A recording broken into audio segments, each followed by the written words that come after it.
उधर बेंगलोर के समद हाउस में जेडीएस माइनॉरिटी कन्वेंशन मुनक्किद हुआ है। प्रोग्राम में मुख्तलिफ पार्टी के मेंबरान जेडीएस में शामिल हुए। इस दौरान साबिक पीएम एचडी देवेगौड़ा और साबिक सीएम एचडी कुमारस्वामी भी मौजूद रहे। इस मौके पर जेडीएस लीडर मुहीद अल्ताफ ने कहा कि कांग्रेस मुसलमानों को महज वोट बैंक की तरह इस्तेमाल करती है, लेकिन अब लोगों को समझ में आने लगा है, जिसकी वजह से लोग अब जेडीएस की जानिब उम्मीद भरी नजरों से देख रहे हैं।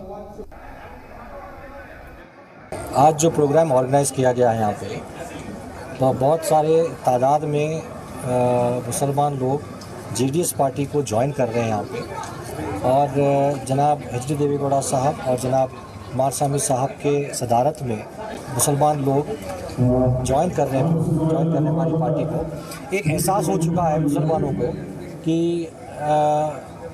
नेशनल पार्टियों से अच्छा एक रीजनल पार्टी है। तो इस एहसास के साथ, इस जज्बे के साथ मुसलमान हमारी पार्टी को ज्वाइन कर रहे हैं। कांग्रेस पार्टी भारतीय जनता पार्टी का डर बता करके दूसरे सेकुलर पार्टीज को इल्ज़ाम लगा करके अपनी रोटी सेकने का काम कर रही है। आज मुसलमान इस सारे इश्यूज़ को जान चुका है। पिछले इलेक्शन में भी इसी तरह के इल्ज़ाम लगाते थे कि ये कहा जाता था कि जनता सेकुलर बीजेपी की बी टीम है, और इलेक्शन होने के दूसरे दिन ही फिर से जो है कांग्रेस की लीडरशिप जनता दल सेकुलर के दरवाजे पर आकर के एचडी कुमारस्वामी को चीफ मिनिस्टर बना चुके हैं।